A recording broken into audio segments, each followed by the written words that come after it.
Welcome folks, and thank you for joining me on the channel. Well, the day has come, the dreaded day has come and gone. The Silver Dream Machine, my beloved Porsche 996, has gone.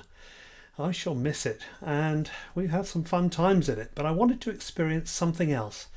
And I don't have the funds to permit me to buy something else without selling it, so it had to go. So I've been out into the car market to look for a new car. In fact, two new cars, because my wife needs one too.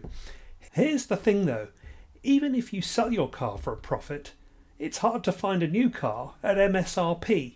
And that's the purpose of this video, to talk about the market, the state of the market.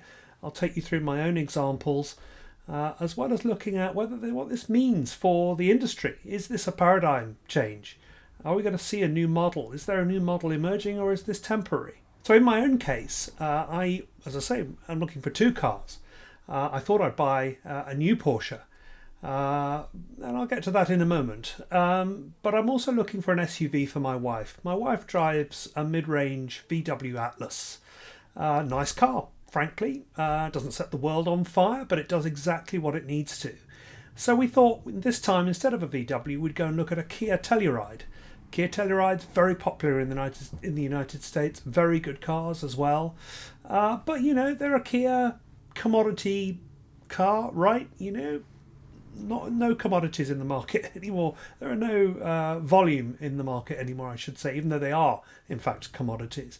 So we went out to our local Kia dealership, and I was handed the keys to a brand new Kia. It looked great, actually, sort of an off blue, all the bells and whistles on it, top of the range, $50,000. Had the window sticker on the window. And I said to him, $50,000. And he said, plus $5,000. I said, oh, right, what's that for then? Market adjustment, he said.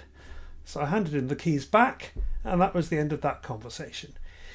We went to our other local Kia dealership, where I realised that the first Kia dealer was in fact rather good value. For a Kia Telluride, fairly mass-produced car that you can't order from the factory, according to the second dealer at least, $10,000 over. So what was a $50,000 car has now become a $60,000 car. Switching to Porsche then, I have a relationship with my local Porsche dealer. He's a very nice man, actually. And I said to him, look, I've just sold my 996. In fact, he gave me some advice on how to sell it. And in fact, gave me a valuation, which I beat by some considerable margin. Of course, his viewpoint is different to mine. He has to make money, he has to cover overheads, so the margin is debatable. Nevertheless, I did make a few $1,000s on my 996. It wasn't spectacular. But it covered all the costs I have had of using it for the past 2 years, and I was quite happy with it. He said to me, okay, do you want a 911 or a Cayman, or what are you looking for? I said, well, probably either a base 911 or i.e. a Carrera or a Cayman of some kind. His numbers were, before you even start to look at the cost of the car, $5,000 on a 911 Carrera plus $5,250 of paint protection, plus $1,100 of the service package, so you get your services in advance. $11,000 before you start. Now, I don't mind the service package because, frankly, I'm getting something that I'm going to be able to use.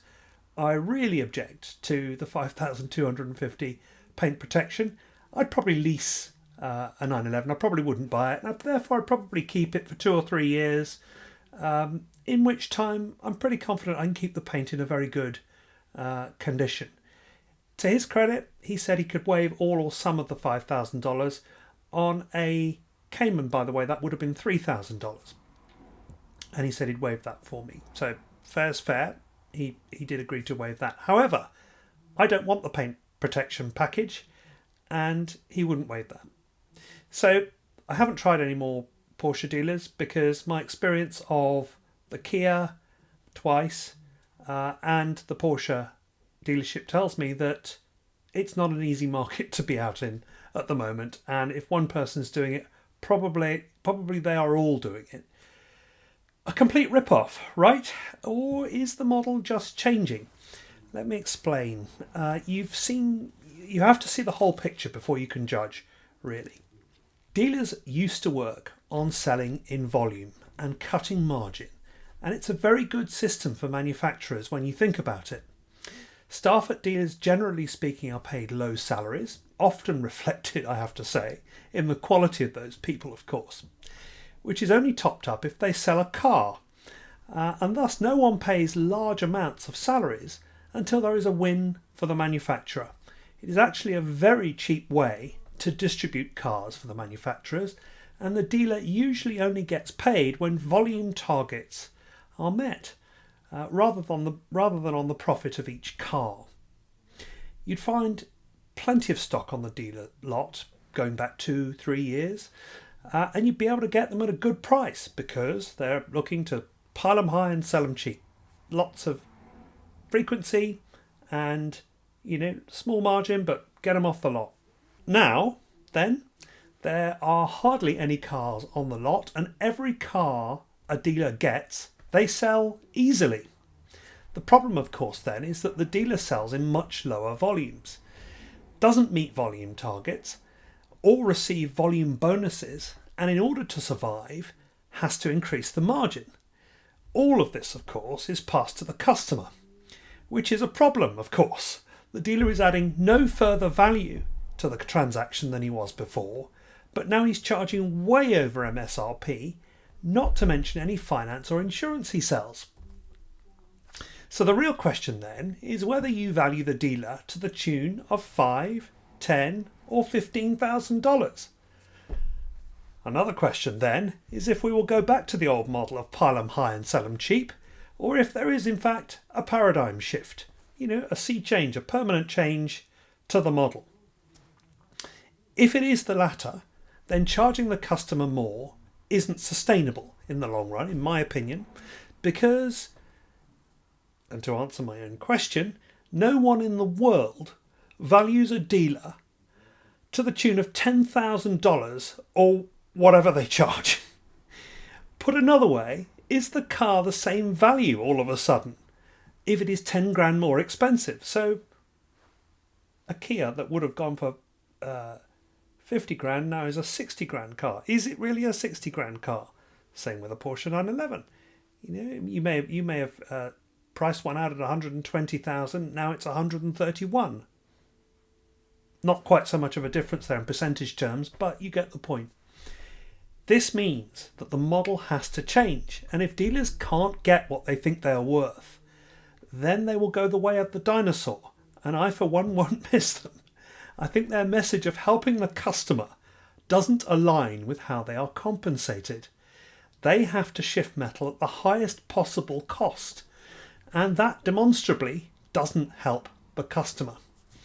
I'm totally fed up of deceptive, let's call it quasi-deceptive sales practices of I have to ask my manager, who you never see.